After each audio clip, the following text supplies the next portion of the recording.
Cette tour, près d'un siècle d'histoire, nous contemple. La ville de Grenoble veut attirer les mécènes, entreprises et particuliers autour du projet de rénovation de la tour Perret, qui doit permettre à la première tour en béton armé au monde de rouvrir au public en 2025.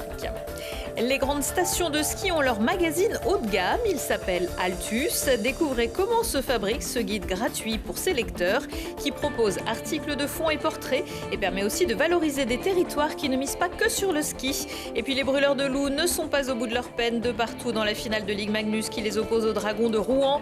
Heureusement, ils peuvent compter sur Willy Libert, leur responsable matériel, qui bichonne leurs patins et s'occupe aussi des lessives.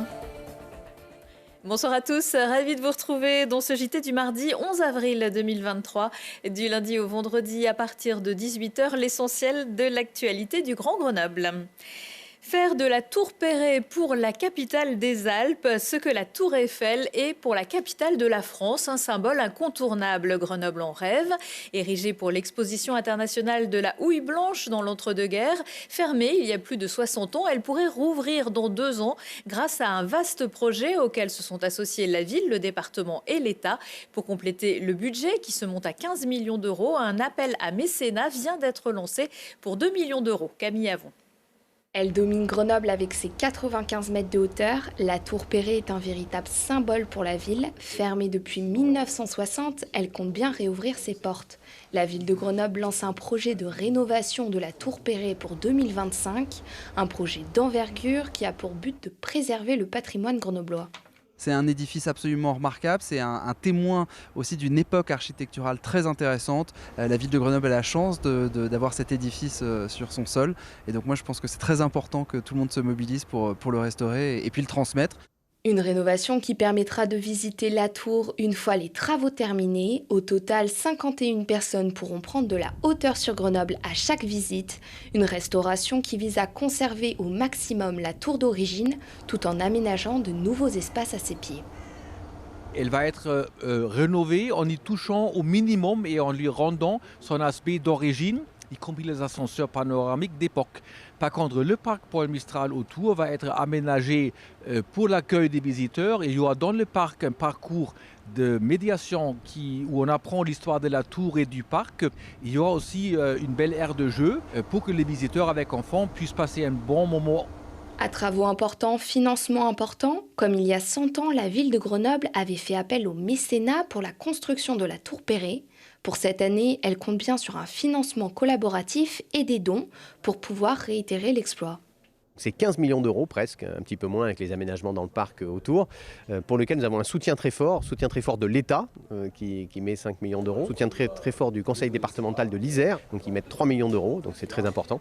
Et puis derrière un financement ville et des entreprises et citoyennes et citoyens de Grenoble. Certaines entreprises ont déjà donné leur accord pour participer au financement. Et pour ceux qui veulent soutenir le projet, la page pour faire un don est déjà ouverte. Et pour les entreprises, rendez-vous sur mécénat@grenoble.fr et pour les particuliers, sur la page dédiée à la tour Perret sur le site de la Fondation du patrimoine où on vous expliquera aussi tout sur la défiscalisation. Les communes de Pont-de-Claix et d'Échirolles vont porter plainte contre Vercorex. Le 28 mars dernier, cet exploitant de la plateforme chimique avait accidentellement rejeté de l'eau de javel depuis la station de traitement des eaux du site dans le Drac, provoquant la mort de nombreux poissons repérés par un randonneur. Le parquet de Grenoble a annoncé l'ouverture d'une enquête. Les vacances au ski, c'est bientôt fini, en tout cas pour cette saison en Isère. Les derniers domaines du département fermeront le 16 avril pour l'Alpe d'Huez et le 23 avril pour les Deux Alpes. 2 stations de haute montagne qui s'exposent aussi désormais sur papier glacé. Elles ont séduit les équipes d'Altus, un magazine spécialisé. Mirko Pesci. Des reportages, des rencontres et des photographes de renommée. Depuis 16 ans, Altus est la référence des magazines gratuits des stations de l'arc alpin. Et aujourd'hui, il s'installe en Isère dans les stations des Deux Alpes et de l'Alpe d'Huez. Lucie est la rédactrice en chef, elle coordonne la fabrication du magazine avec toutes les équipes. Altus, c'est un magazine gratuit en station, mais qui est conçu comme un vrai magazine de kiosque, c'est-à-dire avec des vrais sujets éditoriaux qui sont bâtis avec un véritable angle, qui sont le fruit de recherches, d'interviews d'experts. Je pense que ça prend à peu près 6 mois de maturation entre le moment où on décide des sujets et le moment où ils sont réalisés par nos journalistes. Donc c'est des mois d'investigation sur le terrain, d'interviews. Après la réception des articles et des photos, le contenu est envoyé au graphiste qui décide de la mise en forme et du choix des images. Le choix de la couverture est souvent l'exercice le plus délicat d'un graphiste. Le travail sur les couvertures, c'est une grosse réflexion parce que c'est notre vitrine. Nous, en tant que graphiste, on voit l'ensemble des photos de tous les articles. On va le mettre en page, on va faire des fausses couvertures et les présenter au reste de l'équipe. En fait, c'est difficile de savoir qu'est-ce qu'est une bonne couverture ou pas. L'avantage de travailler sur ce qu'on appelle des projets print, c'est d'avoir à la fin le magazine entre les mains et de pouvoir le feuilleter. Et voilà. Altus dédie 13 magazines à la montagne et couvre 28 stations en France et en Suisse. Le magazine est édité, commercialisé et distribué par Grand Espace, une société de communication et d'édition. Dans Altus, on parle de sujets variés. Donc ça peut être des sujets ski, évidemment, des sujets sport, les personnalités de la station, les sportifs, les gens qui comptent sur place. On rencontre toujours des personnes passionnées dans leur domaine et qui ont toutes énormément de choses à dire, que ce soit un chef étoilé ou un sportif accompli. Et tous, en fait, ont un lien très fort avec leur région d'origine, avec leur territoire. Et ça, c'est vraiment quelque chose qui me marque, la manière dont la montagne inspire les gens, quel que soit leur domaine d'activité. Chaque hiver, 1 500 000 vacanciers lisent les magazines. Pour lire les nouvelles éditions de l'Alpe d'Huez et des Deux Alpes, rendez-vous en ligne ou en station. Altus diffuse 170 000 exemplaires et couvre 28 stations avec aussi Altus Home en juin et décembre. Plus vite, plus haut, plus fort, on jette à présent un œil sur les résultats du week-end de Pâques de nos sportifs isérois avec Lucille Dailly. C'est ce qu'on appelle une vraie remontada, menée 21-12 par son dauphin Mont-de-Marsan à 9 minutes de la sirène. Le FCG Rugby est allé planter 3 essais en 5 minutes, dont un doublé de Romain Trouillou. Les Grenoblois s'imposent 33-21. Ils confortent leur deuxième place avec 6 points d'avance sur les Landais. Ça sent bon les demi-finales pour les Rouges et Bleus. Le GF38 remonte lui aussi à la 6e place de Ligue 2. Les footballeurs grenoblois sont allés battre Laval en déplacement. Sans attendre, ils ont ouvert le score grâce à leur buteur phare de la saison, Mathias Phaéton, sur une passe de Jessie Bonnet. De bon augure avant la réception de Saint-Étienne lundi prochain au Stade des Alpes. Marion Boras au paradis après l'enfer du Nord. La cycliste iséroise, reine de la piste, a montré toutes ses ressources sur les pavés du mythique Paris-Roubaix. Elle termine 5e de la course après avoir lancé le sprint final sur le Vélodrome. J'ai pas voulu, j'aurais dû peut-être réfléchir un peu plus, mais j'ai voulu tout mettre ce qui me restait et tenter le tout pour le tout. Malheureusement, ça l'a pas fait pour le podium, mais ça reste une belle 5e place. Ça s'est joué au tir au but. Les Yetis s'inclinent 4-5 contre les Diables de Rethel qui reprennent la tête du championnat élite de roller hockey. Et sur la glace de Ligue Magnus, on transpire. Les Brûleurs de Loup qui menaient la série de finale 2-0 n'ont pas trouvé la régularité suffisante pour s'imposer à Rouen malgré 2 belles batailles. Après l'épisode bien malvenu du report du match 3 en raison d'un vrai trou normand samedi sur la glace, les Grenoblois se sont inclinés 5-4 en prolongation dimanche et 6-5 lundi, malgré un quadruplé du Canadien Brent Aubin. Il faut gagner 4 matchs. Prochain round mercredi à Pôle Sud. Et à l'annonce du match, samedi soir, les places sont parties en moins de 30 minutes. Le coup d'envoi mercredi sera donné à 20h15 à Pôle Sud. Derrière chaque sportif, il y a aussi un responsable du matos. Chez les Brûleurs de Loup, c'est Willy Libert qui est aux petits soins pour le matériel de l'équipe.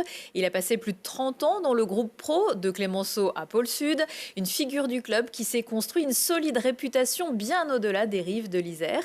Il a accueilli Lucille Dailly entre 2 matchs de finale et entre 9 lessives. Le coup de feu pour le public, il commence à cet instant et retentit tout au long d'un match des Brûleurs de Loup. Pour Willy, il éclate de 7h à 5h du matin. Car si le hockey sur glace est assurément le sport d'équipe qui amasse la plus lourde charge matérielle, tout repose sur cet homme qui, avant, pendant et après le match, multiplie les tâches et les coups de main, mais il sait où donner de la tête. L'essentiel, c'est d'avoir la réponse à chaque question. Il y a des fois, tu l'as pas. J'ai de la chance, c'est que je l'ai quand même assez souvent. Mais c'est l'expérience, c'est comme ça. L'expérience de plus de 30 ans de métier. Willy Libert est le pilier du club. Débarqué un peu par hasard en 1991, il a traversé les générations aux petits soins des équipes tout en professionnalisant une mission désormais irremplaçable. C'est moi qui prépare les commandes, qui commande tout, qui fait les lessives, qui fait les affûtages, qui range le vestiaire, enfin tout ce qu'il faut pour que les joueurs se sentent à l'aise et qu'ils n'aient pas à réfléchir quand ils arrivent à la patinoire et quand ils en partent. Là, c'est résumé en quelques mots, mais un jour de match, ça se déploie en kilomètres. 17 au compteur, rien que dans les couloirs de la patinoire. Quant à sa montre, il ne la regarde que pour nous ce soir-là. C'est minuit et quart. Je suis en marche arrière, comme ça j'essaie de remonter le temps pour aller me coucher un peu plus tôt. Il me reste encore une machine à faire pour moi et après j'ai encore 4 machines à faire pour Rouen. Puis après tous les affûtages, le rangement du vestiaire, préparer l'entraînement de demain. Sans jamais perdre de sa conscience professionnelle ni de sa motivation, Will est un exigeant qui connaît les réglages de chacun au détail près. Mais il reste un passionné, un vrai bon gars, drôle et attachant, qui reste en retrait et garde sa joie pour lui, mais qui fait naturellement sortir les confidences des garçons rencontrés dans l'année ou 35 ans plus tôt. Il m'a vu surtout l'embêter pendant pas mal d'années avec ma balle et mon palais et mes crosses. Je shootais un peu de partout, proche à Clémenceau, proche de sa machine à affûter et de son local. La génération suivante fait déjà de même dans le nouveau local. Willy, l'infatigable, pourrait même à l'avenir s'occuper d'elle.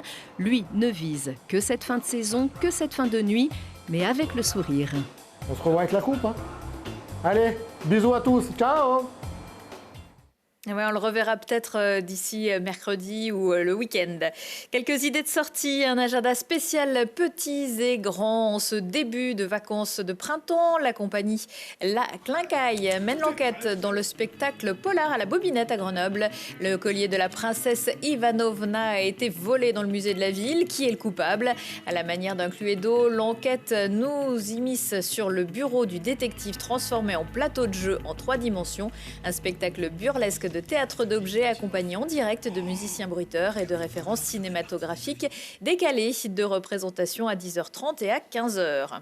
Un film complètement décalé au menu du ciné-goûter au musée de la Résistance et de la déportation en partenariat avec la Cinémathèque.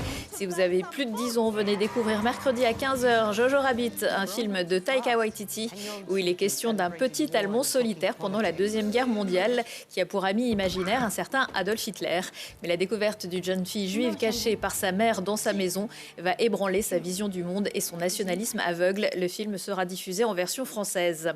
Munchausen, c'est un voyage au pays de l'imaginaire qui résonne comme une ode à l'imagination.